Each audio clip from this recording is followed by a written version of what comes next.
Bro, gimana? Ini rumah yang mau kita interview ini nih. Tahu nggak? Jadi kita keliling-keliling. Ini spesial sekali teman-teman. Bahwasanya kali ini kita edisi spesial di Inspirasi Indonesia. Bukan kedatangan, kita yang diundang narasumber langsung ke rumahnya. Cuman katanya sih sekitar sini, mungkin kita coba cari-cari dulu ya. Bro, itu deh, depan ya, lihat deh. Itu, udah 15. Nah, ini, bener gak? Teman-teman semua, ikuti terus perjalanan kami mencari sosok-sosok yang inspiratif tentunya. Dan kita selalu memberikan teman-teman hal yang bermanfaat. Dan ini adalah edisi spesial banget buat teman-teman. Jadi kita masuk ya.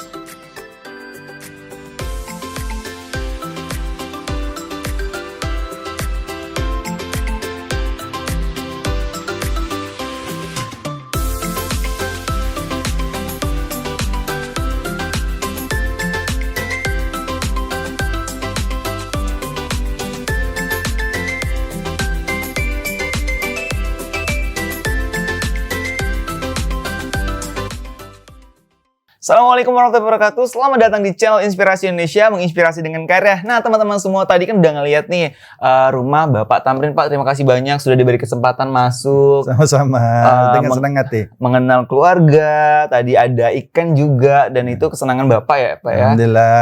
Kata Bapak biar enak dipandang. Ya. Nah, teman-teman semua, tadi Bapak sudah cerita bahwasanya Bapak asli dari Putra, Kalimantan Barat, tepatnya di Kota Pontianak, Pak ya. Dan waktu itu lahir pada saat di lingkungan Masjid Jami dan Keraton Istana, Pak ya. Nah, teman-teman, kita akan sedikit nih mengulik bagaimana sih tokoh inspiratif kali ini. Pak, kita boleh jalan-jalan Boleh, Pak, ya? boleh. Oke, Masya Allah sih. Ini foto keluarga. Iya. Nah, saya punya anak 3. Yang pertama Putri, namanya Nabila Firenina. Kak Nabila, Kak. Ya, lahir di Prancis. Oh, di Prancis. Dan dia sekarang sedang menyelesaikan S3-nya di bidang stem cell. Ya. Ya, kemudian yang nomor 2 itu adalah Abdurrahman Sani, sarjana teknik geologi dari alumni Unpad. Ya, kemudian nanti dia mencoba untuk mengembangkan startup, dan setelah itu dia ingin melanjutkan program masternya di bidang marketing ya. Kemudian anak saya yang ketiga itu Amira Nur Aziza, lahir di Sarawak, Kuching. Ya, sekarang sedang studi S1 di University of Malaya, Kuala Lumpur, bidang bioteknologi. Nah, inilah sekilas dari istri saya, Dewi Ayumi, sarjana ekonomi, alumni Untan, yang mendampingi setia dengan saya. Alhamdulillah, Allah berkahi, rahmati keluarga kecil saya. Berarti Bapak sekarang berdua nih, Pak? Saya sama kebetulan sejak pandemik COVID ini, anak saya yang dari Kuala Lumpur juga pulang ke sini karena kuliahnya online. Juga anak saya yang sudah selesai laki-laki standby di sini. Yang masih jauh itu yang pertama, yang lagi studi Nabila yang sedang S3 di Prancis dan menyelesaikan ilmu stem cell-nya. Pak, kalau boleh tahu Pak, Bapak rumah ini ornamen desain itu seperti apa, Pak? Ya, ini sebenarnya desain simple saja, menyesuaikan size-nya rumah. Nah, kita tidak ingin rumahnya kecil, ya kan, tapi size-nya kegedean. Jadi minimalis lah. Tapi ya dicampur-campur dikit lah, ada nilai unsur-unsur Arabiknya, ada unsur-unsur Eropanya dan sebagainya. Jadi campur sari lah.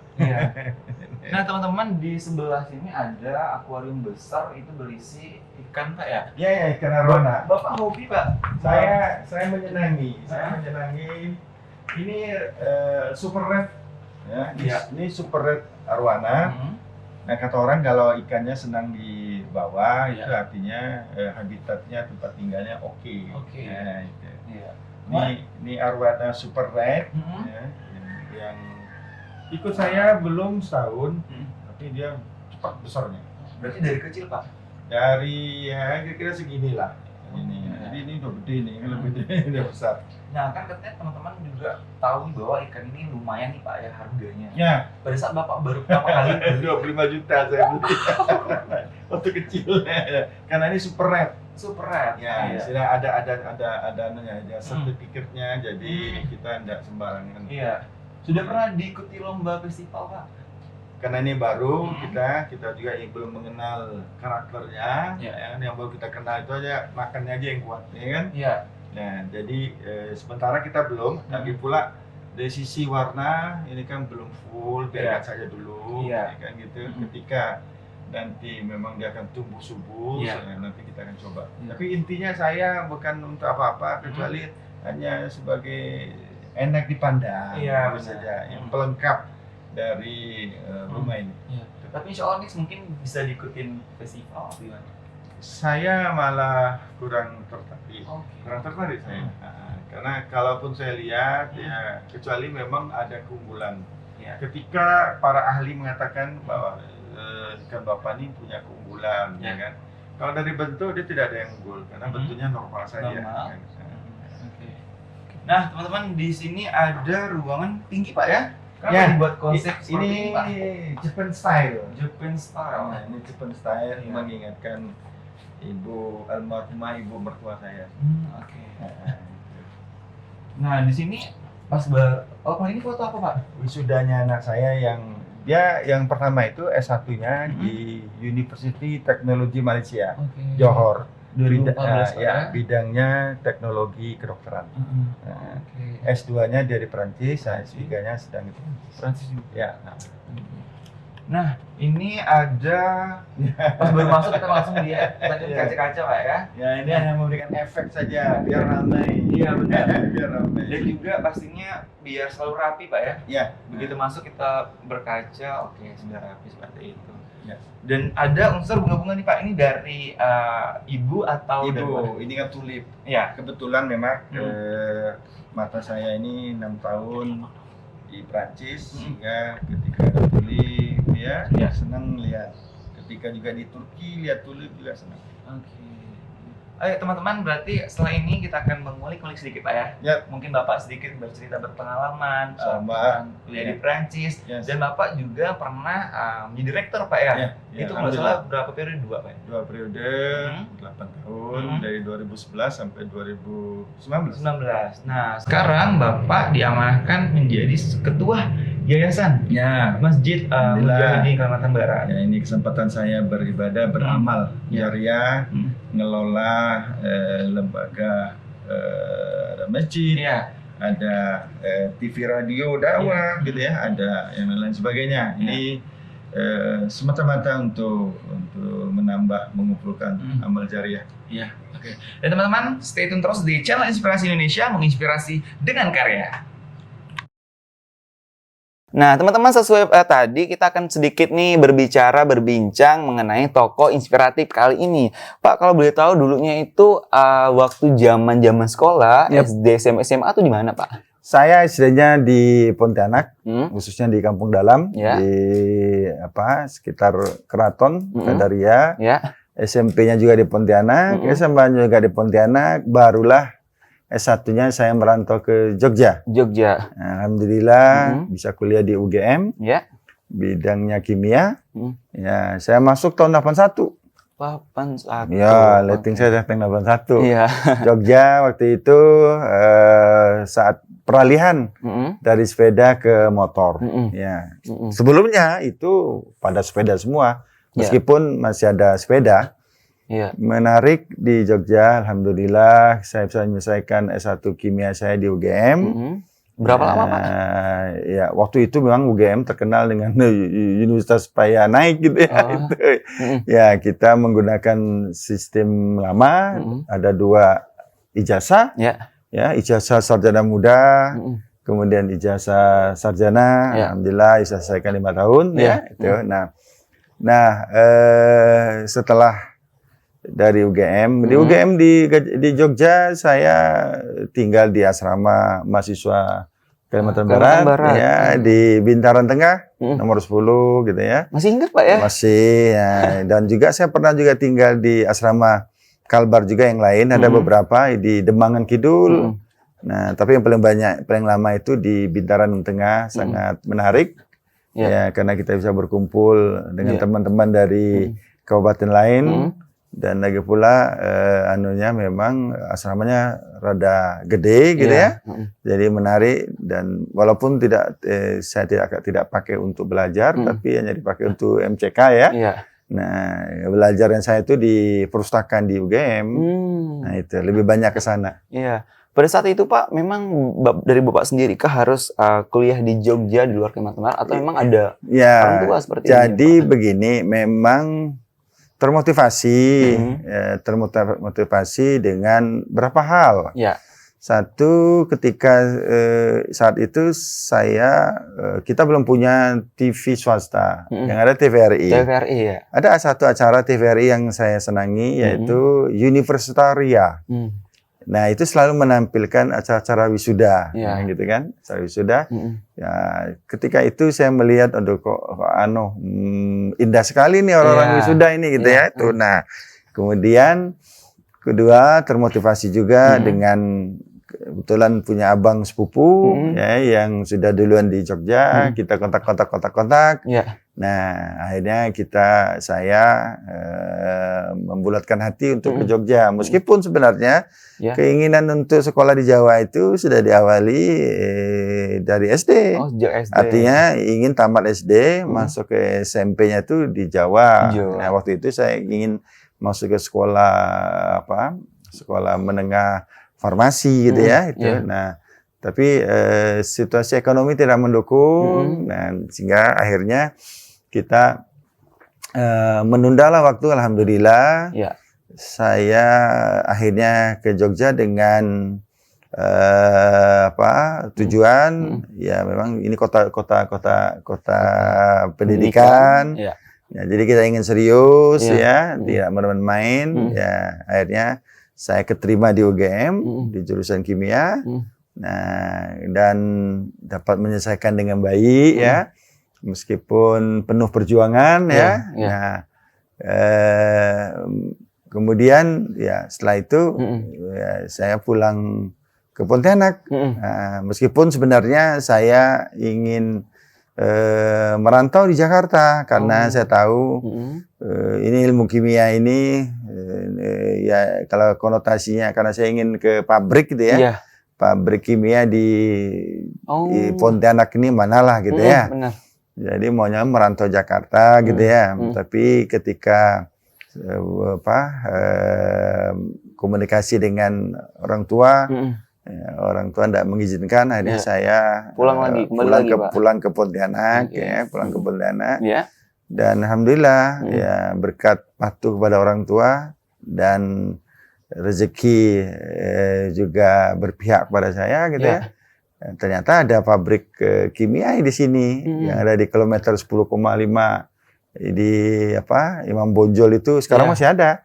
Nah, disitulah saya pertama kali kerja. Nah, setelah 2 tahun kerja, bosan. Nah, saat bosan itulah saya ingin alih profesi dari kerja pabrik ke jadi dosen. Dosen Untan. Nah, dan itu baru pertama kali Bapak menjadi dosen, pada saat itu dosen kimia, Pak? Ya, saya kalau diistilahkan TMT, terhitung mulai tugas ya, itu tahun 1988. Ya, 1988 saya gitu kan. Nah, baru tugas. Nah, karena saya di pabrik dulu, kan, selesai langsung ke pabrik, nikmati. Ya jujur saja, saya ingin cepat kaya, itu aja. Jadi ya, alhamdulillah kerja di pabrik, saya digaji itu saat itu 500.000 loh. 500.000 itu pegawai gaji PNS 80.000. Nah, sementara saya di pabrik sudah dapat 500.000 gitu kan, dan saya kerja nol pengalaman langsung jadi kabak ya, kabak quality control gitu kan, kontrol ya, QC gitu kan. Karena memang relatif langka sarjana kimia gitu ya.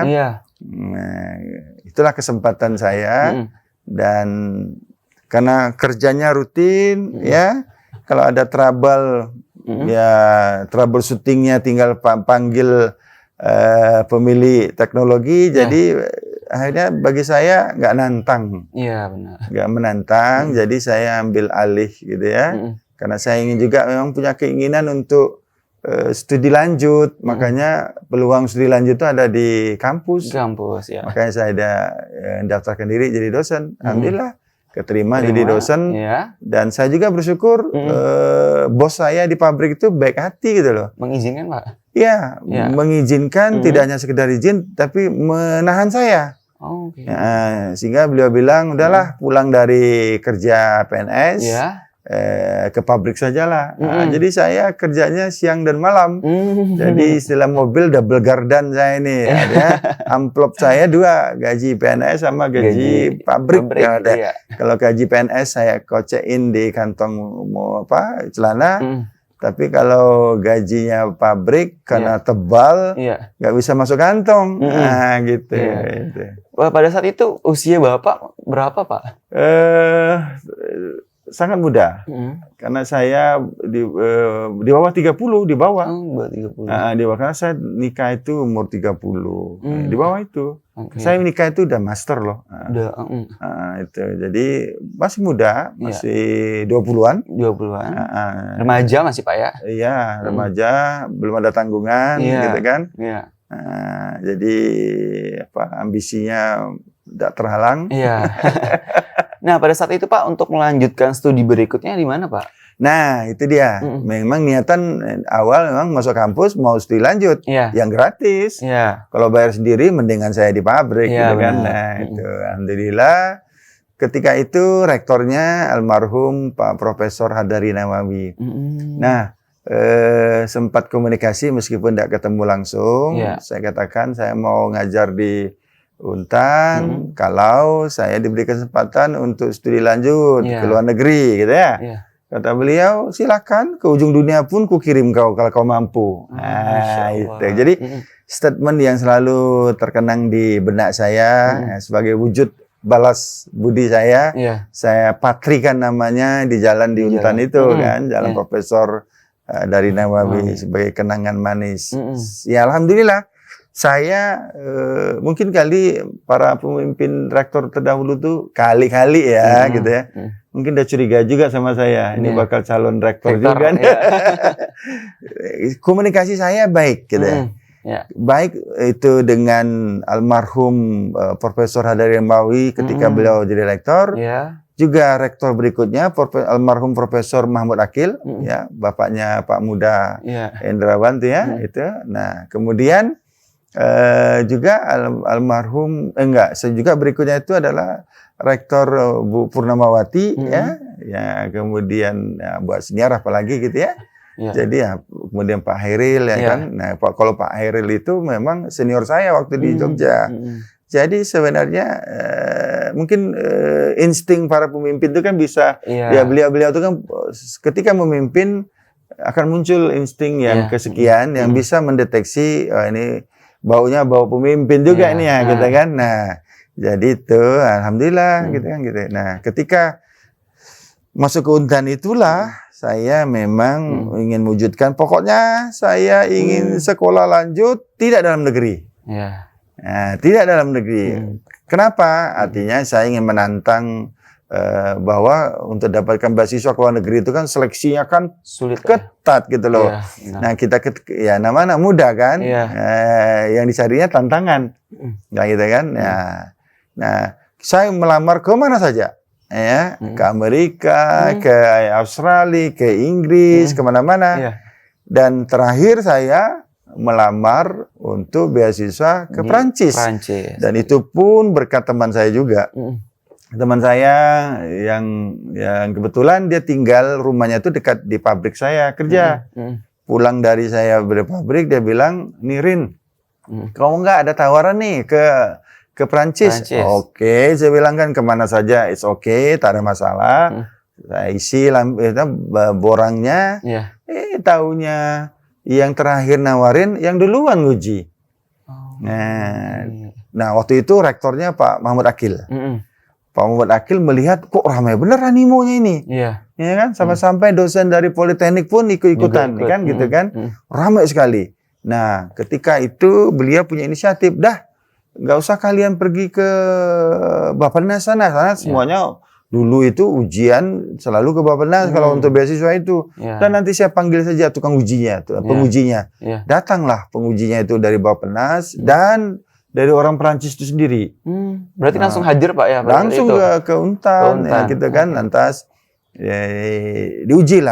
diuji menggunakan bahasa Inggris. Saya pun waktu itu Inggris saya you know and I know lah, gitu kan gitu.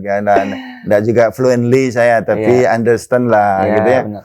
Jadi ketika saya wawancara dengan orang Perancis itu, ditanyanya pengalaman, background dan sebagainya. Akhirnya setelah wawancara saya di shake hand-nya gitu kan. Artinya jabatan tangan, terus dia bilang see you next year. Nah, walaupun dalam hati saya, lulus aku nih gitu ya. Tapi saya keluar, saya ditanya teman-teman, saya nggak mau juga ngecilkan hati teman gitu kan. Ya kan, teman saya bilang, gimana Rin? Ya, oke, it's okay. So far so good lah, gitu kan. Ya, tapi finally saya di shake hand. Wah, lulus lah kau. Enggak. Dia nak ketemu saya tahun depan. See you next year. Maksud hati saya tuh supaya teman-teman tuh juga semangat. Kalau saya bilang, dah pasti aku terima, kasihan down dong mereka itu. Nah, itu ketika itu dan tidak begitu lama akhirnya memang ada berita. Saya keterima. Nah, 92 saya persiapan bahasa di Jakarta. Di depan UI itu ada pusat budaya Prancis, ya kan? Nah, 92 saya bahasa 6 bulan. Nah, kemudian setelah itu saya terbang untuk pertama kali ke luar negeri, ya kan? Jadi tahun 92 Pak ya? 92, terbanglah saya, sampailah ke Perancis. Saya masih single, kan ya. Nah, sampai di Perancis saya lanjut lagi bahasanya 6 bulan. 6 bulan. Akhirnya 93 saya sudah masuk program master. Masya Allah. Nah, dan di dalam program master itu ya karena kita itu sudah bulat hati, kita sudah nekat gitu ya, nekat dalam arti positif, kan ya. Nah, tidak mudah sekolah di Perancis itu. Nah, dan saya kenapa saya bilang tidak mudah? Karena bahasa. Iya, benar. Bahasa Perancis. Karena kita menggunakan bahasa Perancis bukan bahasa Inggris. Agak sulit, Pak. Oh, sangat. Kemudian kedua, ilmu yang saya pelajari, ilmu kimia gitu kan. Nah, oleh sebab itu ketika saya pertama kali datang ke Paris, kita ketemu dengan agen yang dipakai oleh pemerintah Indonesia. Direkturnya beritahu kepada saya, beliau seorang perempuan, Madam, namanya Madam Nanette Graf, ya. Dia bilang, Tamrin, kau program masternya setahun. Saya bilang kan, Madam, kamu mau potong leher saya kah? Ini bahasa kamu udah susah, ya kan? Ilmu yang saya pelajari juga susah. Ya, bubar ini Madam. Oh iyalah, oke lah. Kamu pakai 2 tahun lah, gitu ya. Nah, akhirnya setelah menyelesaikan bahasa, saya dapat sekolah di Toulouse. Nah, di Toulouse. Ini Toulouse, kota di mana pesawat Airbus dibuat. Berapa jam Pak kalau dari Paris? Dari Paris, kalau kita pakai kereta biasa, itu semalaman. Tapi kalau kita pakai kereta super cepatnya itu 3 jam, 4 jam udah nyampe, gitu kan? Iya, itu kan sana ada kereta api cepat, namanya TGV. T itu tre, berarti ferry. G-nya itu grand, besar, very big gitu kan. V itu vites, kecepatan. Jadi kecepatan yang sangat besar. Ya, memang itu 300-an kilometer per jam loh. Minimal itu. Saya pernah selalu ngecek itu. Kalau dulu belum ada handphone, nggak bisa ngecek. Sekarang ada handphone, saya bisa speedometer kan ada tuh aplikasinya. Saya hitung, 300 lebih nih, gitu. Itu. Nah, kalau saya bahasanya di kota Montpellier. Montpellier itu dekat Laut Biru, Laut Tengah. Jadi saya kalau weekend selalu ke pantai Montpellier itu cantik, biru betul itu airnya, lautnya, itu kan gitu. Jadi untuk bahasa saya di Montpellier menghabiskan waktu 6 bulan. Nah, kemudian setelah itu saya keterima di sekolah namanya École National Superior de Chimie de Toulouse, artinya tuh sekolah tinggi untuk kimia. Ya, di Toulouse. Nah, itu sekolah yang untuk saya program master awalnya. Nah, karena memang beasiswa saya itu beasiswa untuk master. Pemerintah Indonesia menyediakan beasiswa saya untuk master. Nah, tapi ternyata Tuhan berkehendak lain. Beasiswa yang disiapkan 2 tahun itu saya hanya bisa pakai setahun saja. Jadi prediksi Madam Nanette itu Anda master setahun, ternyata diam-diam dia sudah mencium bau saya. Ini orang memang bisa, meskipun saya tidak yakin pada diri, saya ikhtiar, ya kan. Alhamdulillah saya bisa master setahun, sehingga beasiswa saya itu tersisa setahun mau diapain? Tadinya saya mau pokoknya saya stay aja gitu kan di Prancis, ngapain pulang, ya kan? Setahunya satu saat itu saya berpapasan dengan Profesor Antoine Gazet. Beliau ini penanggung jawab untuk program master dan doktor. Jadi saya itu masuk program agrokimia, agroindustri, kayak agroindustri. Itu berpapasan sama beliau. Sempat saya ngomong sebentar, ya kan? Saya katakan, Prof, apakah saya berkesempatan untuk bisa lanjutkan program doktor saya di sini? Lantas beliau bilang, kenapa tidak? Katanya kan. Nah, ternyata diam-diam beliau tuh mantau juga kan. Kenapa tidak? Nggak lah, kalau saya kan yang lain kita tuh kadang-kadang nanya, yang IP kau berapa gitu kan, gitu kan. Nah, tapi diam-diam beliau udah mantau, kenapa tidak? Berarti beliau udah tahu tentang saya gitu kan. Benar. Nah, alhamdulillah kalau begitu saya bilang kan, kasihlah saya surat keterangan bahwa Anda berkenan menerima saya, supaya saya bisa adendum beasiswa saya. Nah, jadi bermodalkan surat keterangan dari profesor ini bahwa saya memang capable untuk pursue continue saya S3 saya, maka cerita beasiswa 2 tahun bisa saya pakai untuk program master dan program tahun pertama doktora sambil menunggu hasil adendum. Alhamdulillah, jadi semuanya smooth, lancar, running well ya. Saya dapat perpanjangan sehingga saya selesai beasiswa saya itu selesainya September tahun 1997. Baru lahir kita itu. Gitu kan? Iya, Pak. Nah, tetapi saya pulang ke Indonesia itu awal Januari tahun 98. 98. Berarti itu semua studi karena sudah selesai. 98 itu Pak Harto lengser. Saya tahu betul itu. Jadi saya pulang itu memang Januari 98. Nah, 97 September itu setelah saya selesai, belum selesai itu, karena saya harus menyelesaikan itu di November. Saya katakan sama pembimbing saya, I have no enough money, ya kan, to stay here until end of this 1970, nggak ada duit, ya kan. Ya, akhirnya dibilangkan, oke, Tamrin, laboratorium bantu, sekolah bantu. Jadi saya dapat itu Oktober, November, Desember. 3 bulan saya dapat beasiswa dari sekolahan, sehingga saya memang Januari saya pulang ke Indonesia, definitif. Itu gambaran, ya memang saya sempat 6 tahun di Perancis, ya kan ya. Ya sweet memory. Ya, soal suka duka pasti ada. Iya, benar. Pasti ada itu. dan lebih kepada yang namanya kita sudah tahu berangkatnya ini adalah karena mau sekolah, maka kita harus fighting. Benar. Survive, harus fighting, tidak boleh leha-leha. Ini kesempatan itu tak pernah datang kedua kali, maka kita manfaatkan betul. Dan saya alhamdulillah setelah master baru saya nikah. Nah teman-teman, ini sudah masuk ke fase nikah Pak ya. Ini agak sedikit pasti unik ceritanya. Pak Tamrin, sedikit dong Pak cerita pengalaman pada saat Bapak landing nih ke Paris, kan kita kan sendirian nih, tidak ada enggak, saya rombongan.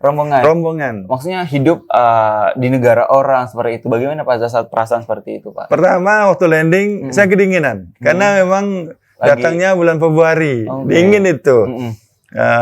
Tapi kita sudah antisipasi. Ibu mertua saya almarhumah. Itu sudah nyiapin sweater yang tebal, ya kan? Ya, kita rombongan, kemudian kita dijemput oleh PPI, ya kan?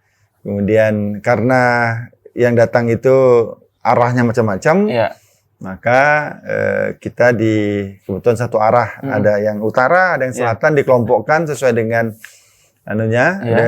daerah tempat bahasanya. Ya, tentu kita ya berdecak lah karena datang ke negara maju, tempat kita masih gitu-gitu, airport Cengkareng saja dibuat oleh Prancis, kan gitu. Pada saat itu Pak, biaya hidup waktu di Prancis tuh sendiri kan memang ditanggung? Ya, memang saya dapat beasiswa. Nah, ketika itu mata uangnya tuh masih francs, bukan euro, ya kan? Nah, cukup untuk sendirian, Nah, bahkan kalau kita hemat pun bisa cukup untuk berdua. Dan itulah yang saya buktikan setelah saya master, saya menikah dan saya bawa istri saya ke sana. Pada saat itu Pak, pada saat momen mengenang rindu dengan keluarga di Pontianak, rindu dengan orang tua seperti itu. Ya, jadi zamannya saya itu datang 92, internet belum ada, handphone apalagi. Ya, kita komunikasi dengan telepon biasa, ya kita lakukan, tetapi tidak sering. Ya, dulu terkenal itu di Prancis itu telepon umum kita pakai kartu. Nah, kita insert kartu seperti kartu kredit, kita insert kartu, setelah kita ngomong, kita ngomong cepat karena pulsanya itu argonya tuh mahal Pak, kencang kali jalannya. Nah, jadi kita komunikasi, biasa weekend sebentar ya udah. Biar nanti dapat informasi, dapat kabar Pak ya.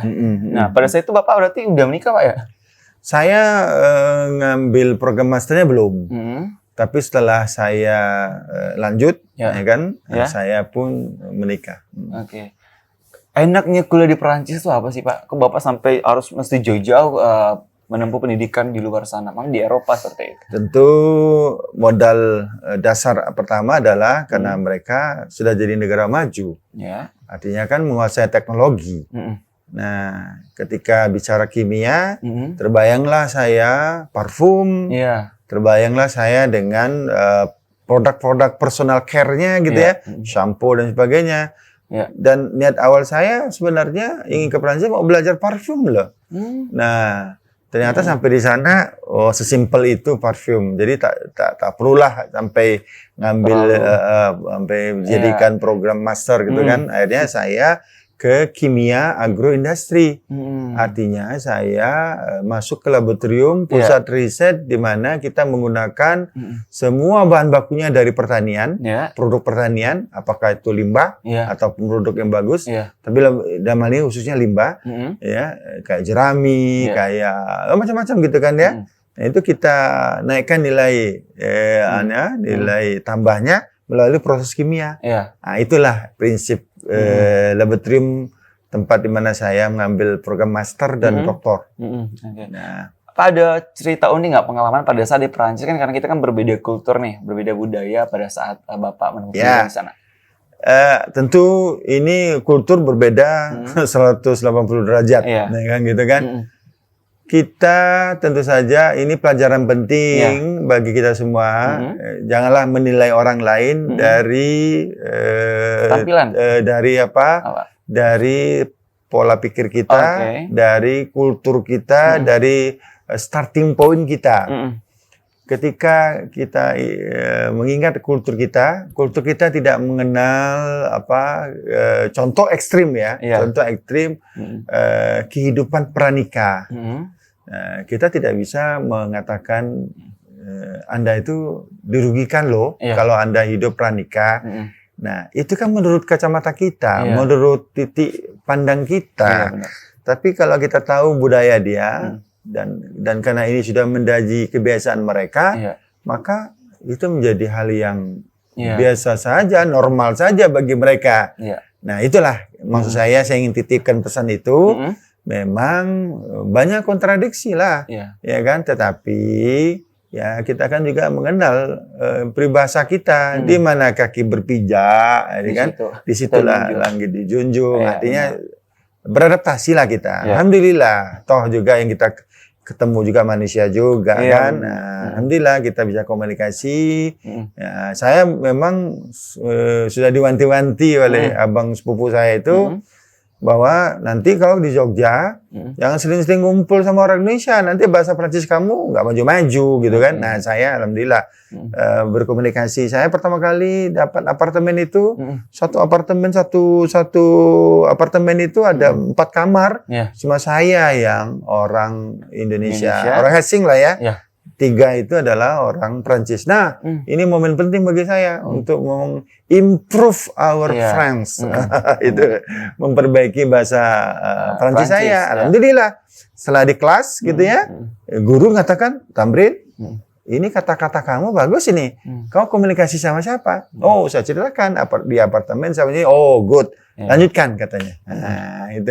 Jadi lain sama yang teman-teman gitu juga kalau ada party, ya kan, saya ikut. Ya, kita ingin melihat saja. Oh, gini toh masyarakat Eropa Timur. Oh, gini toh masyarakat Eropa Barat yang maju, tuh kan. Oh, gini toh orang Jepang, orang Korea, orang apa. Jadi kita orang Vietnam, jadi teman-teman saya itu ada dari Vietnam, ada dari Korea, dari mana-mana, ya kan, dari Eropa Timur, ya kan. Nah, itu. Ada nggak Pak cerita unik pada saat ketika di Prancis nih Pak, kan kita tahu bahwa Eropa dan Asia kan makanan pokoknya berbeda. Ya kan, makanan Eropa mungkin roti-roti, pas Bapak baru sampai menemu makanan yang keju atau seperti itu. Pertama tentu kalau soal keju, saya dari Indonesia juga senang kan ya. Nah, jadi itu no problem lah. Tapi yang tidak bisa dilepasin ya nasi lah, gitu ya, nasi. Nah, ini belum apa-apa yang ditanya mana beli beras. Nah, kan bagaimana beli beras, bukan ditanya bagaimana beli roti. Roti mana-mana kan, tapi alhamdulillah di sana itu di Perancis itu selalu tersedia China Store atau Asia Store. Nah, di situ ada beras, tencalok pun ada di sana. Ada, Pak. Malah makan daun kesum itu saya ketemu ke sana. Makanya saya katakan daun kesum ini sebenarnya bukan daun kita loh. Nah, ini mungkin dari dulu imigran China datang ke Sambas nanamin gitu kan ya, daun kesum. Sehingga saya sana sempat bikin bubur padas. Sempat Pak. Sempat ketika istri sudah datang. Jadi itu ngerasain teman-teman Prancis juga. Kita perkenalkan. Ini. Nah, apa respon Pak teman-teman dari Prancis ketika merasakan namanya lidah. Lidah itu kan nggak usah kenapa, kita sodorkan keju aja, ada yang bilang oke, enak, ada yang bilang tidak enak. Jadi ketika kita sodorkan menu yang dia sendiri tidak familiar, kita jangan kecewa kalau ada yang bilang. Contoh sederhana, saya bawa lempok, saya bilangkan sama teman-teman saya orang Prancis, ini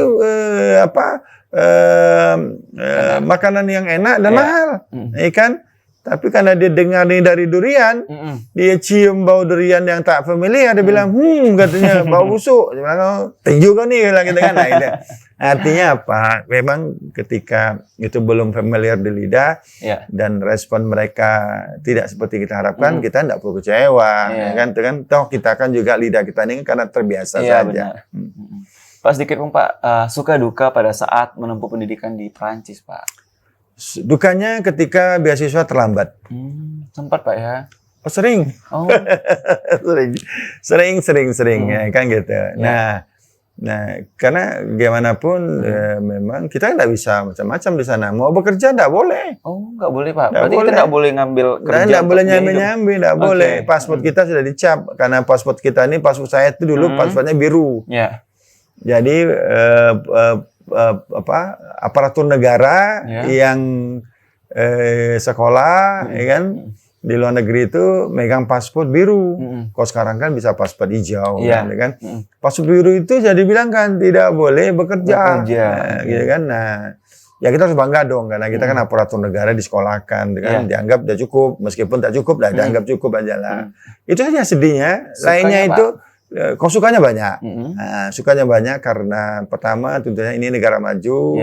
Kita bisa lihat ornamen arsitektur bangunan, selalu ada konsep, dia ada ruang terbuka lebar, ya kan, plaza itu selalu ada, sehingga ketika di setiap ibu kota, ya kan, selalu ada plaza dan situ orang kumpul, selalu ada air mancur.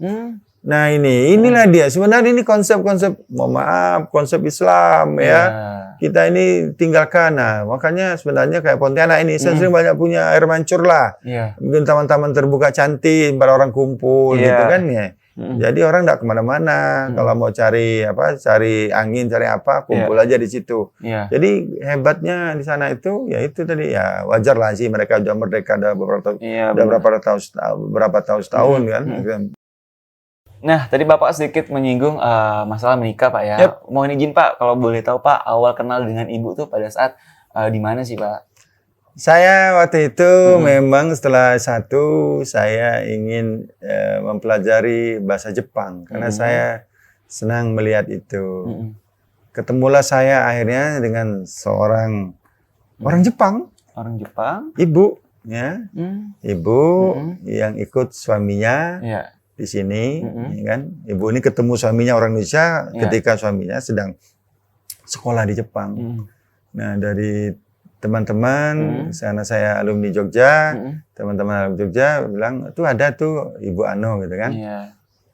Kemudian saya belajar, kemudian beliau ada beberapa orang, kami yang sudah kerja nih belajar malam hari gitu kan. Nah ketika Ibu ini bercerita tentang keluarganya, menunjukkan album ya. Saya lihat ada foto yang sesuatu yang menarik. Ternyata anaknya, itu kan anaknya. Ya itu awal dari pandangan pertama. Gitu kan. Bener Pak ya, first impression itu memikat benar Pak ya. Ya akhirnya berlanjut, kenalan Pak ya. Kita pun serius. Ya udah karena saya juga sudah berstatus kerja, sudah S1, dan saya tidak ada, artinya sudah siaplah untuk bertanggung jawab. Jadi ceritanya gitu, ketemunya ketika saya belajar bahasa Jepang sama mamanya. Nah itu. Alhamdulillah jodoh Pak ya. Dan pada saat itu menikah pada tahun? Saya menikahnya tahun 93. 93 itu di mana Pak? Di Pontianak. Kemudian 94 saya bawa ke Perancis. Nah, Perancis, alhamdulillah. Istri saya itu lagi hamil 6 bulan. Ya, datang ke Perancis itu visanya 1 orang, tapi yang di dalam tidak pakai visa. Karena cabang bayi. Cabang bayi. Itu kan tuh. Nah, itulah anak saya yang pertama, Nabila Pirenina. Yang lahir di Toulouse. Kenapa saya kasih nama Pirenina? Karena itu daerah pegunungan. Toulouse itu masuk ke daerah pegunungan Pirene. Nah, jadi saya gabunglah kata Pirenina dengan Indonesia Ina. Jadi jadilah dia Pirenina. Nah, itu. Jadi saya kasih nama Nabila Pirenina, lahir tahun 94. Nanti tanggal 15 Mei ini dia ulang tahun. Yang dia umur sangat muda, 94 loh, 94 sekarang 26, mau 26. Dia udah mau selesai, mau PhD. Masya Allah. Kalah bapaknya. Berarti kan Nabila sekarang lagi di Paris Pak ya? Di Poitiers. Poitiers itu kira-kira 1 jam lah dari Paris. Itu. Udah Bapak sendiri sama Ibu Pak, ada nggak sih kenang atau pengen lagi mengenang masa-masa pada saat di Perancis seperti itu? Oh, saya alhamdulillah sering pulang, sering balik ke Perancis. Apalagi ketika saya memimpin Untan sebagai rektor, itu setiap tahun saya pasti ke Perancis. Nah, mungkin tahun ini, insya Allah kalau nanti Nabila, anak yang pertama itu selesai risetnya, layak untuk defense ya, mempertahankan hasilnya, mungkin bisa jadi akhir tahun ini dia akan ujian disertasinya dan saya ikhtiarkan untuk datang. Saya datang. Pertama tentu saja ingin mensupport moral dia, ya kan. Kemudian saya juga ya nostalgia lah, nostalgia gitu kan tuh. Insya Allah bulan berapa Pak? Mungkin akhir tahun lah, tahun ini. Makanya saya berharap. Jadi anak saya itu kuliahnya itu risetnya tentang stem cell, sel punca. Itu sekarang untuk mengobati, yang dipakai untuk mengobati. Salah satunya adalah penyakit Parkinson. Karena penyakit Parkinson itu disebabkan oleh putusnya jembatan saraf. Nah, sekarang anak saya itu bikinkan sel barunya itu, ya namanya itu jembatan saraf itu. Kalau sel barunya itu nanti ditransplantasikan ke dalam pasien lewat otaknya gitu ya. Kemudian itu beradaptasi, berkembang biak, maka nanti pasien yang Parkinson ini bisa sembuh. Contoh penyakit ini kan diderita oleh Muhammad Ali. Nah, itu kan, jadi dia gemeter gitu kan. Nah, jadi itu ceritanya gitu. Dan saya dikaruniai 2 anak yang lahir di Toulouse, Perancis, nomor 1 dan nomor 2. Nomor 2 itu Abdurrahman Sani, ya. Nah, anak saya yang ketiga itu lahir di Kuching. Ya, jadi ketiga-tiganya ndak bisa nyanyian lah, karena semuanya udah lahir di luar negeri dan itu udah bisa disetting. Itu memang sudah contoh. Anak saya yang pertama Nabila itu saya sudah katakan sudahlah, nanti saya akan pulang ke Pontianak ketika dia mau lahir.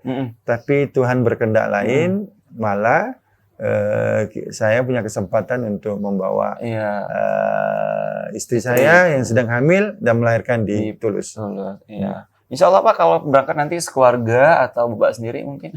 Oh, saya tidak pernah pergi sendiri karena tak nyaman.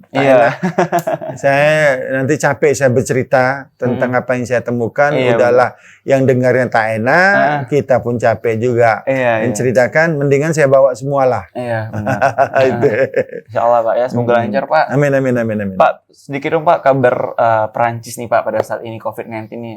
Bagaimana Pak? Ya menyedihkan. Meskipun tidak separah Italia, ya mereka disiplin.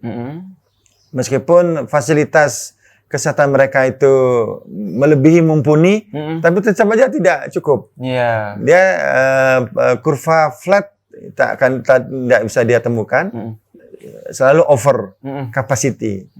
Ya, salah satu contoh anak teman saya orang Korea yang tinggal di Prancis, kena dia positif.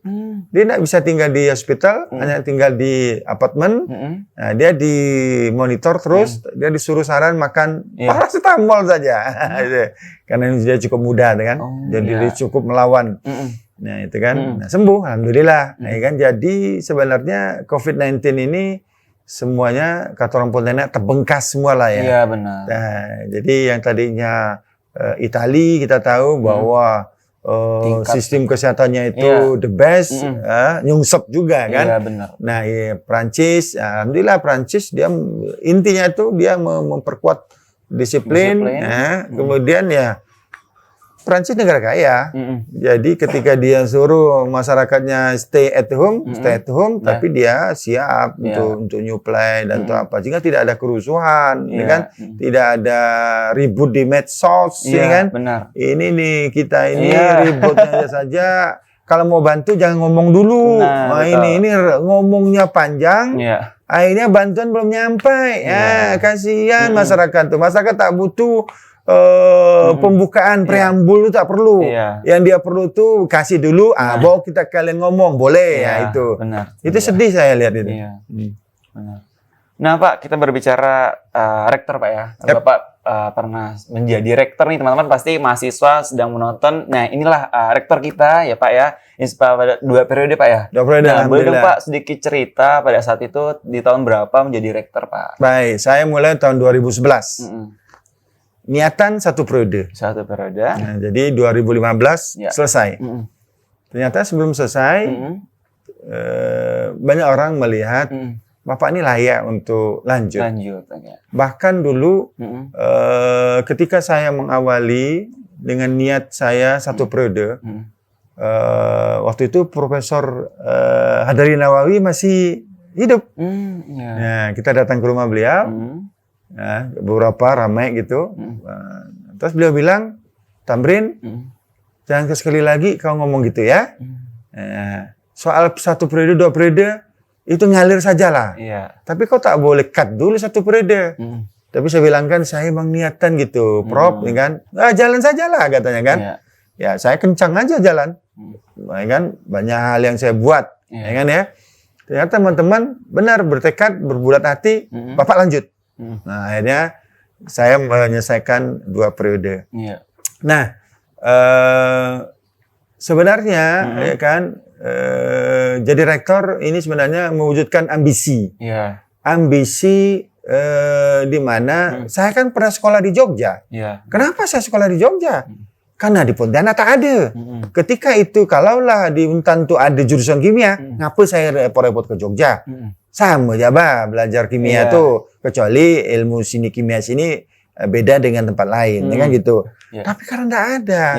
Nah, makanya ketika saya menjadi rektor itu obsesi ya, itu saya wujudkan sehingga saya startnya itu dari 63 program studi, saya tambah 35 program studi. Yang tadinya itu alhamdulillah tidak ada S3, ada S3. Ya kan? S2 pun bertambah MIPA ya. Jadi kemudian sebelum saya jadi rektor memang Fakultas MIPA itu kita hadirkan. Bahkan kedokteran sebelum dia mandiri, dia itu dibidani ya kan dalam rahim Fakultas MIPA, juga farmasi. Akhirnya hadirlah itu berdua. Fakultas MIPA, kemudian kedokteran, ya gitu. Nah, jadi sebenarnya bukan ambisi ya, keinginan jadi rektor itu karena ingin bagaimana Untan ini bisa duduk sejajar dengan kampus-kampus yang sudah maju. Tentu tidak semua hal yang bisa kita sandingkan, tetapi kita harus mencari apa keunikan, ya kan? Apa spesifikasi dari Untan sehingga kita bisa step ahead, jadi satu langkah ke depan. Nah, itu kan. Nah, itu yang saya ramu dalam kepemimpinan saya.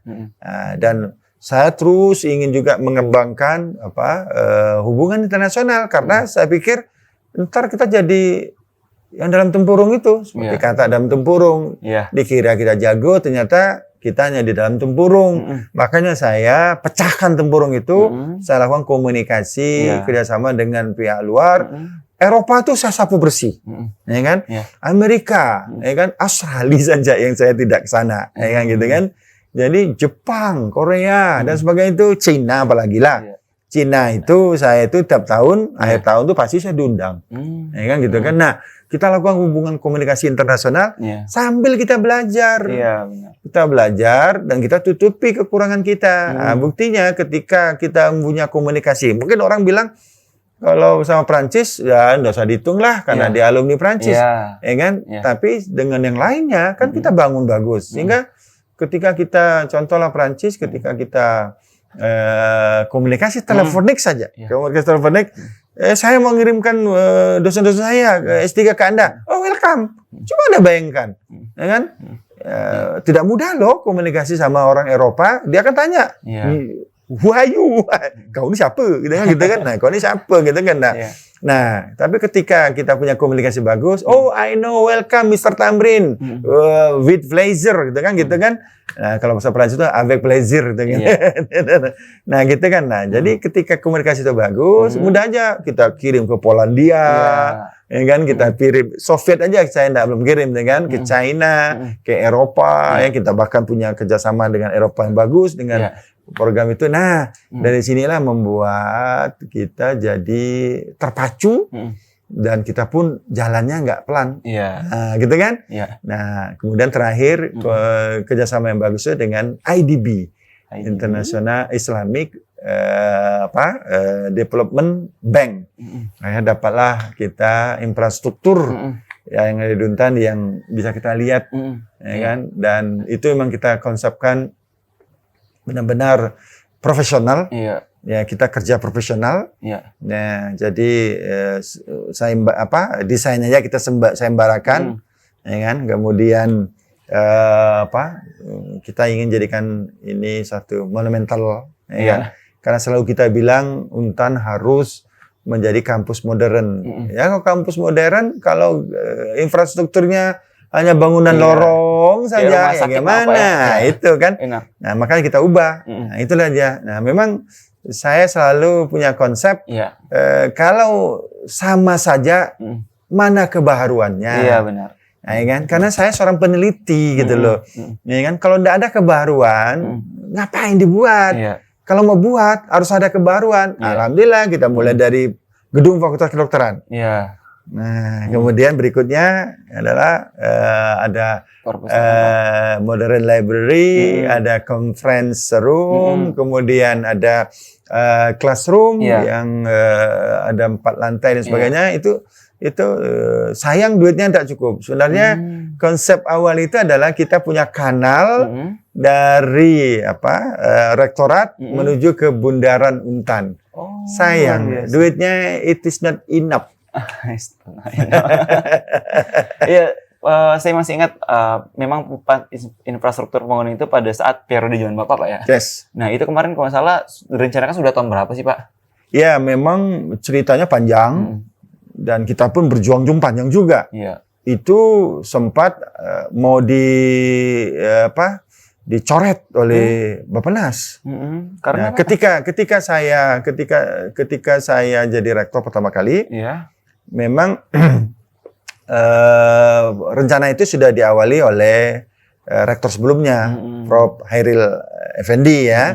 Nah, tapi ketika itu memang Jakarta pun masih meraba-raba.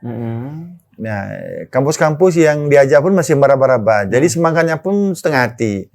Ketika saya jadi rektor, saya bilangkan sama staf saya, daripada tidak ada yang ditunggu, mendingan kita nunggu ini. Ya kan? Ya, soal nanti terwujud atau enggak, rezeki-rezekian. Nah, kan? Kalau itu rezeki kita, it's easy lah. Gitu kan? Nah, bolehlah Pak. Nah, akhirnya kita serius meskipun gambarannya masih buram gitu kan ya. Nah, akhirnya ya itu tadi hambatan-hambatan banyak. Itu sampai-sampai zamannya SBY itu SBY itu mengatakan kurang apa lagi sih di sektor pendidikan ini sudahlah 20% dari APBN ya kan, masih minjam lagi gitu kan.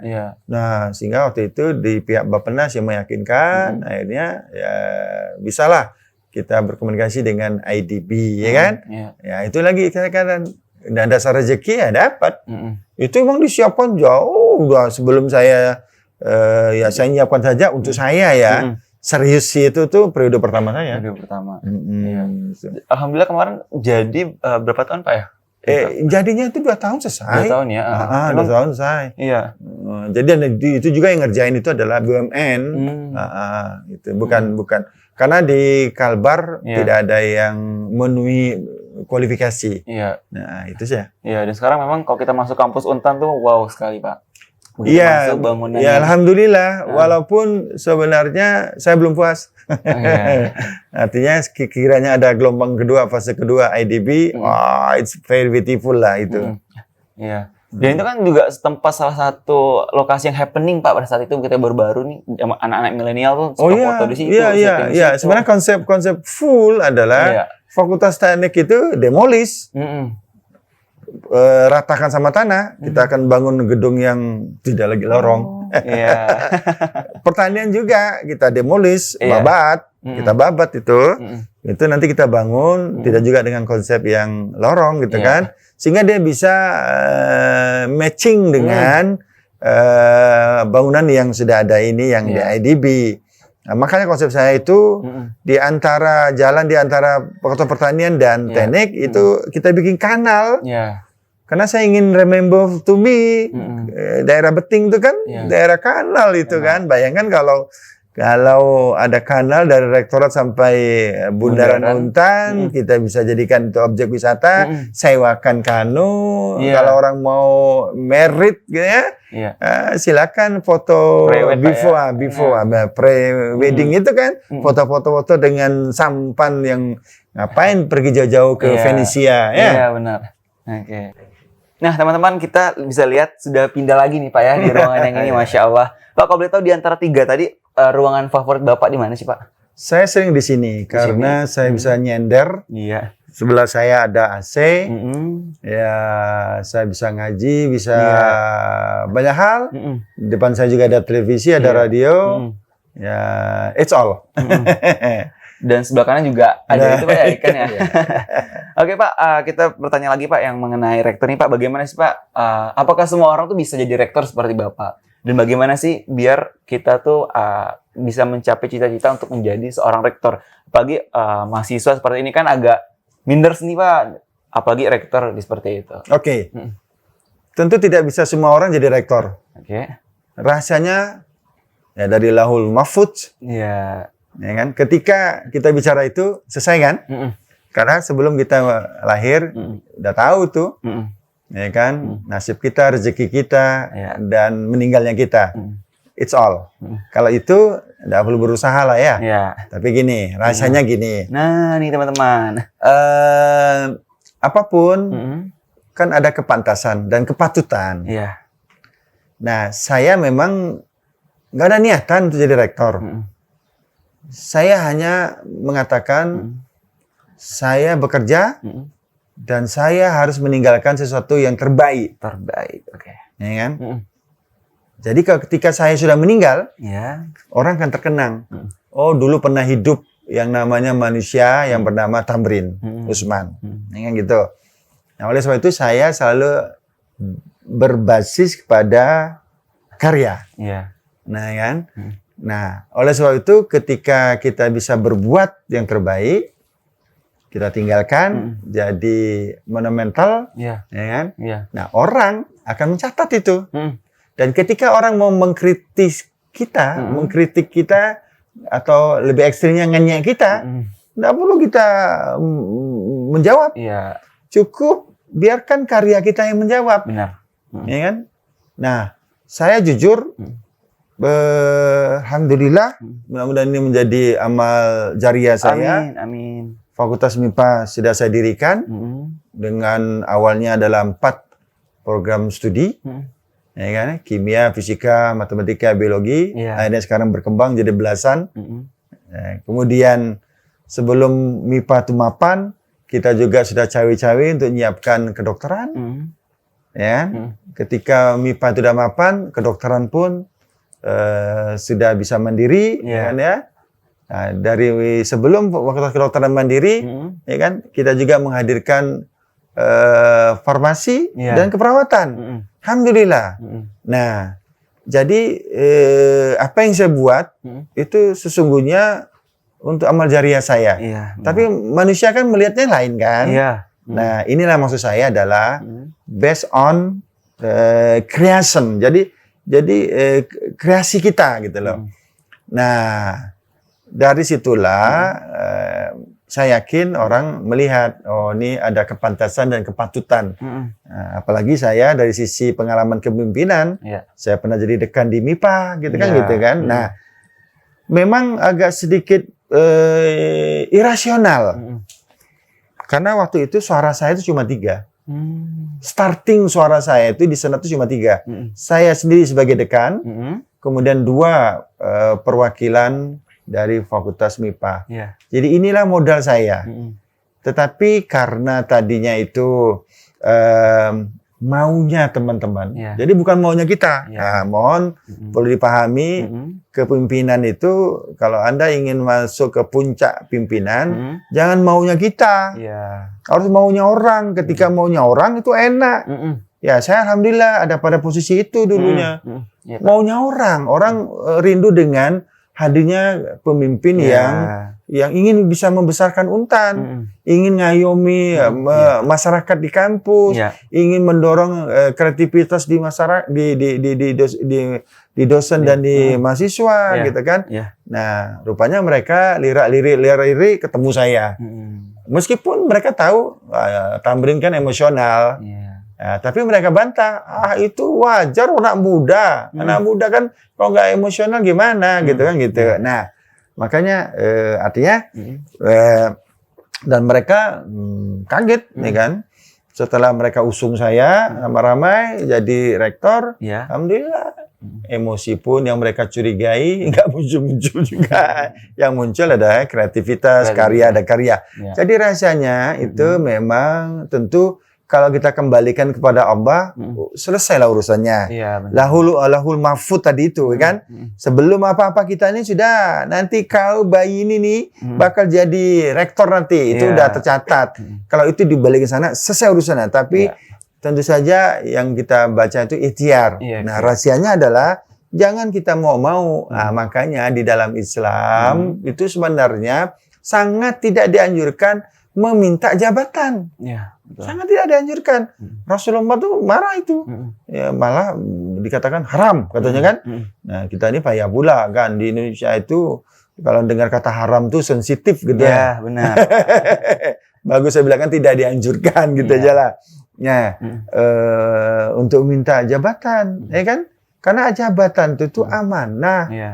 Makna amanah itu kerjalah dengan baik, jujur untuk orang lain, senangkan orang lain. Jangan menyenangkan.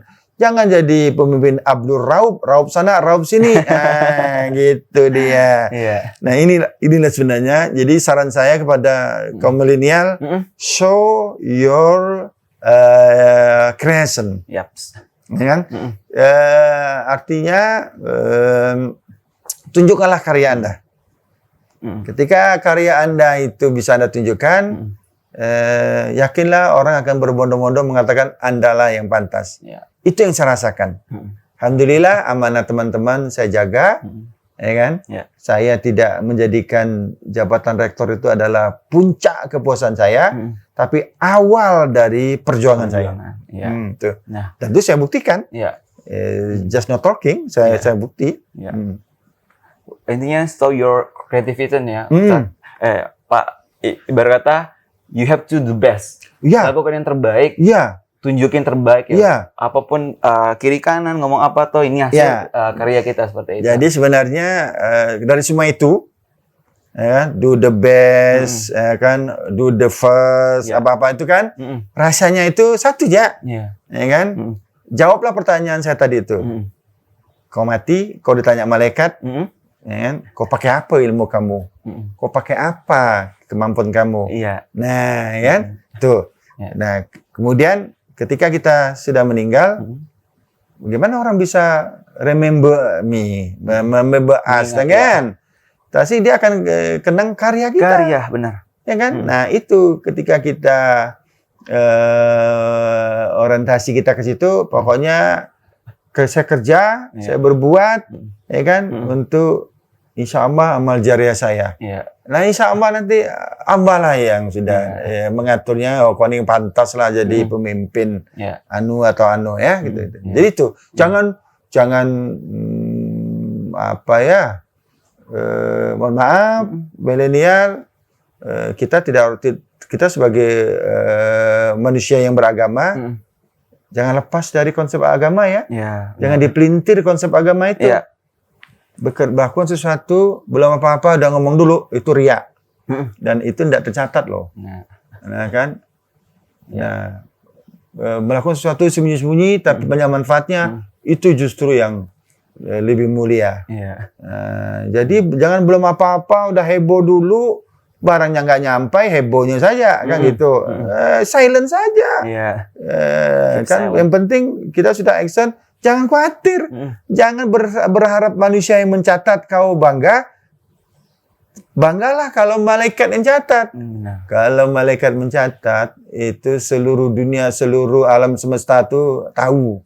Tuh. Nah, kemudian tentu saja ketika Anda memimpin, amanahlah.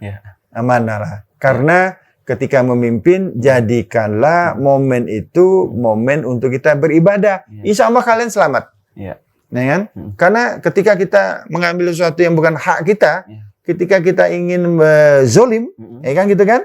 Nah kita ingat tuh, kenapa pula saya ini zolim, kan gitu kan? Nah, kenapa pula saya mengambil hak orang lain, kan gitu kan? Nah, kemudian ketika Anda memimpin, Anda harus dekat sama Allah. Itu yang paling lebih prioritas. dekat. Ya. Lebih dekat. Karena apa? Yang Anda hadapi ini adalah manusia. Ya. Manusia memang rambutnya hitam. Tapi hatinya kita tidak tahu. Nah, ketika kita jadi pemimpin, satukan hati-hati manusia itu tidak mudah. Siapa yang bisa nyatukan hati manusia itu? Allahu Rabbi. Allah yang membolak-balikkan hati. Jujur saya katakan, ketika saya memimpin, saya selalu berdoa kepada Allah. Ya Allah, satukan hati-hati bawahan saya. Sivitas Akademika Universitas Tanjung Pura. Nah, karena kalau udah hati ini bersatu, pemikiran yang baik-baik itu muncul. Benar. Ya, ndaklah ada kecurigaan. Ah, ini pasti dia mantap. Ini dia dulu dapat nih, kita tak dapat apa-apa. Nggak ada itu. Udah seuzon duluan. Dia selalu berpikir positif, ya kan? Dan meskipun kita memimpin itu tidak juga 100% orang tuh senang sama kita. Nggak apa-apa. Lah pemimpin itu kan mengambil keputusan. Keputusan itu kan hitam atau putih. Kalau abu-abu itu pelawak. Pelawak itu coba kau lihat. Pasti dia ingin semua audiens, penonton happy. Ya kan? Kalau semua penonton tidak happy, lawannya gagal. Dia jadi pelawak gagal. Tapi pemimpin, ada yang happy, ada yang tidak. Itulah pemimpin. Jadi kalau misalkan, rakyat seluruh Indonesia senang pada si fulan, itu salah, ya kan? Salah itu. Tapi yang benar itu adalah sebagian menyenangi, sebagian komsa-komsi lah kata orang Prancis, ya kan? Kemudian selebihnya oke, ya kan gitu. Itulah pemimpin. Kalau 100% even more, berapa persen dengan even more itu kan, ya kan? Menyenangi dia, pot meramput itu namanya. Luar biasa. Tadi ngambil sedikit kutipan Bapak bahwa memang manusia itu pasti akan mati Pak ya. Tapi karya kita selalu akan abadi. Nah itu yang akan dikenang oleh penerus berikutnya Pak ya. Nah Pak, Bapak kan sekarang sudah diamanahkan menjadi Ketua Yayasan Masjid Mujahidin nih Pak. Berarti setelah amanah dari rektor atau bagaimana Pak? Iya, sebenarnya saya terlibat di Yayasan Mujahidin Kalimantan Barat ini sejak dahulu kala. Ketika saya jadi dekan di MIPA, saya ngurusin radio televisi, ya kan ya. Kemudian setelah itu saya dinaikkan di tim Dewan Pembina, ya kan ya. Nah, ketika saya jadi rektor, saya juga masih di Dewan Pembina. Kemudian ketika masih rektor juga tapi di penghujung dan Dewan Pembinanya kosong, ya kan, ada pergantian, saya pun diminta. Nah, jujur saya katakan ini adalah aktivitas amal jariah. Karena Yayasan Mujahidin Kalimantan Barat ini terdiri dari beberapa lembaga. Ada lembaga pendidikan, sekolah, lembaga komunikasi itu televisi radio, ada lembaga ibadah itu Masjid Raya Mujahidin, macam-macam lembaga, ada 10 lembaganya itu. Jadi itu. Nah, saya diminta jadi ketua umum, saya bismillah, karena saya tahu ini bukan jabatan politik, ini bukan juga jabatan komersial, ini adalah jabatan akhirat. Akhirat. Nah, saya laksanakan, ya mudah-mudahan karena masih sampai sekarang saya masih, mudah-mudahan saya masih bisa mewujudkan, memajukan bagaimanapun. Sebenarnya saya sedang menyiapkan hadirnya perguruan tinggi di Yayasan Mujahidin ini yang kita kasih nama Institut Teknologi Mujahidin. Masya Allah. Institut Teknologi Mujahidin. Itu kita siapkan dan ini memang it takes time, membutuhkan waktu, tidak bisa sebulan 2 bulan. Nah, karena kita mulai dari nol. Meskipun kita tahu kita punya sekolahan itu sampai SMA, dari TK sampai SMA, gitu kan. Nah, kita belum punya itu, tapi teman-teman yang majority dari kampus itu berkenan untuk membackup. Nah, tinggal nanti ya kita pasrah kepada Allah lah, karena niatnya baik untuk mengembangkan. Karena begini, sains itu kalau tidak didasari oleh Islam, ya kan ya, dia tuh hambar. Nanti dia akan menciptakan para cendekiawan, tapi yang tak bermoral. Itu yang kita tak inginkan. Kita ingin ciptakan intelijensia, cendekiawan yang punya moral yang mulia. Ini harapan kita. Sehingga ketika dia belajar tentang hukum, dia tahu nanti kalau saya berperan dalam praktek saya tentang penegakan hukum, saya tahu ganjaran dunia dan akhirat.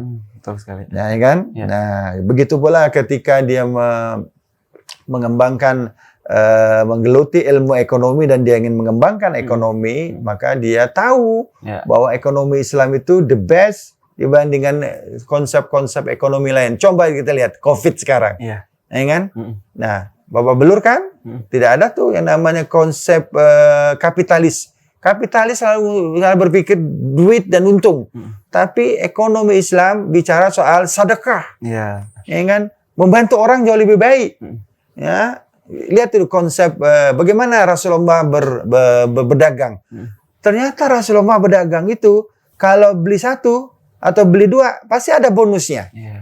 Adakah konsep ekonomi kapitalis gitu? No way. Ya kan? Islam itu ternyata dengan melebihkan itu, rupanya Rasulullah mengajarkan kita, kau berdagang, kau harus bersedekah. Nah, sedekah itulah yang nanti membuat sahabat Rasulullah bertanya, apa nggak rugi? Dengan sedekah itulah Anda tidak rugi. Nanti akan banyak pembeli-pembeli. Nah, adakah konsep kapitalisme gitu? Nggak ada. Nah, makanya kita kalau nanti kembangkan ekonomi di Institut Teknologi, namanya saja Institut Teknologi Mujahidin, tetapi kita tahu bahwa ilmu ini sudah lintas disiplin ya. Adalah salah kalau orang katakan saya hanya belajar taunya sipil saja atau kimia saja. I don't care ekonomi, I don't care politik. No. Kita nanti pada saatnya akan menyelesaikan satu permasalahan kehidupan kita dengan multi aspek. Tidak bisa kita hanya udah selesai urusan COVID, udah siapkan aja anunya obatnya, udah selesai. Tidak bisa, tidak bisa. Kita akan bicara ini gimana dalam distribusinya, mampukah masyarakat kita? Kita bicara, ya kan? Kemudian kedua, kita akan bicara juga bagaimana perilaku masyarakat kita. Disiplin nggak ada makan obat ini? Nah, kan gitu. Banyak aspek itu. Termasuk juga aspek agamanya. Apakah dia ini yakin nggak dia nih bahwa COVID ini akan sirna, ya kan? Nah, kalau misalkan dia nggak yakin, susah juga kan? Mestinya dia yakin. Karena apa? Nah, Allah telah berfirman kan bahwa musibah ini datangnya dari kita, kan gitu. Dia kesalahan kita gitu kan, tetapi bagaimanapun Allah ampunkan, ya kan? Bah, luar biasa kan? Artinya Allah kalau ngampunkan tuh pasti akan kasih solusi. Oh, kesandung ke ini, terpandang ke itu, ini yang bisa bikin obatnya, kan gitu. Masya Allah. Saya kayak lagi di dalam kelas, Pak. Luar biasa sekali. Oke, Pak, sebelum kita mengakhiri perbincangan kita, Pak, boleh dong Pak sedikit pesan Bapak untuk teman-teman milenial atau mahasiswa-mahasiswi seperti itu, Pak. Baik, 2045 itu Indonesia merdeka 100 tahun. Itu dinamai era emas Indonesia. Siapa yang hidup di masa itu? Kalian milenial. Karena kalian pada saat itu umurnya 40-an. Nah, kalau merujuk kepada Rasulullah, kapan puncak kejayaan Rasulullah? Umur 40. Nah, kalian kaum milenial hadir di umur itu. Pada tahun 2045 di mana Indonesia Merdeka 100 tahun, di mana Indonesia diskenariokan sebagai era emas, dan kalian kaum milenial gagah ya pada saat itu, umur 40-an. Ya. Maka oleh sebab itu, siapkan diri Anda baik-baik. Jangan taunya tidur makan, caut itu nama itu kan, tidak boleh. Ya kan? Sekarang COVID ya telah meninggalkan jejak tauladan. Apa itu? Sekarang semua orang udah tahu IT. IT bukan sesuatu yang unggulan lagi. Sudah massal diketahui. Artinya tidak ada alasan kalau aku jualan ini siapa nak beli? Ada IT. Benar. Yang bisa mempublish, ya kan? Mempromosikan produk Anda. Bayangkan petani pun pada zamannya Anda, mungkin tentu saja dari sekarang, dia kalau dia panen singkong, siapa mau beli singkong aku nih? Siapa mau beli ubi kayu aku nih kan? Udah posting saja, ya kan? Ayo, ini barusan panen masih segar. 1 kilonya sekian rupiah, tersedia 1 ton, ya gitu kan? Berderu orang datang tuh. Nah, itu jadi milenial, tolong 2045 itu era Anda, siapkan dari sekarang kuasai IT, dan Anda jangan mendam di rumah. Berjalanlah ke negara-negara tetangga kalian. Tak jauh bah Singapura tuh, nyebrang dari Batam bisa. Tak jauh bah Brunei itu, naik Jadamri sampai, ya kan? Tak jauh juga Thailand itu. Udah sampai kalian ke Kuala Lumpur, naik aja lewat darat kereta api sampailah ke Thailand. Terus Anda, kenapa saya anjurkan demikian? Supaya kalian tahu bagaimana negara lain, bangsa lain, supaya ada comparison, ada perbandingan, ya kan? Nah, dengan demikian, kau tahu posisi kalian di mana nih, maju ke atau maju tak jalan, kan gitu. Nah ya, jadi milenial itu era Anda. Saya mau alam bisawab saat 2045, yang pasti umur saya sudah sekian 70-an tahun lah sekian. Jadi sudah powerless, tapi kalian powerful. Nah, mudah-mudahan siapkan diri. Anda harus ambil bagian. Tidak ada kata menyerah. Tidak ada kata tak bisa. Macam ya. Tak ada ya. Nah, pokoknya saya bisa, ya kan? Saya dapat. Nah, ya. Luar biasa. Pak Tamrin, terima kasih banyak untuk ilmunya, untuk kebermanfaatannya. Insya Allah ini sangat-sangat bermanfaat. Pengalaman cerita dari Bapak ke Perancis, awal mulai kuliah hingga kerja. Ini sungguh luar biasa ilmunya, Pak. Dan semoga Bapak selalu sehat, Pak. Amin, amin, amin. Keluarga juga sehat. Amin. Allah lindungilah keluarga Bapak. Sama-sama. Dan semuanya bisa ada goals-goals yang mungkin belum kecapai. Insya Allah, Allah wujudkan, Pak. Masih ada harapan. Apapun sebelum wafat, ingin berbuat yang terbaik lah. Amin. Untuk kemanusiaan, untuk manusia. Iya, oke. Nah, teman-teman semua, terima kasih banyak sudah menonton channel ini. Tetap selalu teman-teman, kita tidak pernah bosan untuk mengingatkan teman-teman selalu menjaga kebersihan, menjaga kesehatan, rutin cuci tangan, menggunakan masker pastinya. Dan terima kasih teman-teman sudah melihat video ini lebih dekat dengan Pak Tamrin, eksklusif hanya di channel Inspirasi Indonesia. Dan jangan lupa nih teman-teman, mesti subscribe, like, komen. Ayo terus dukung karya anak bangsa, karena kalau bukan kita, siapa lagi? Kalau bukan sekarang, kapan lagi? Sampai jumpa. Saya Arul Maulana dan Pak Tamrin. Terima kasih. Undur diri. Assalamualaikum warahmatullahi wabarakatuh. Assalamualaikum warahmatullahi wabarakatuh. Saya Profesor Tamrin Usman mengajak para pemirsa untuk mendukung channel Inspirasi Indonesia, ke channel anak-anak muda yang memberikan inspirasi yang luar biasa. Dan jangan lupa untuk subscribe, like, and share. Demikian, wassalamualaikum warahmatullahi wabarakatuh.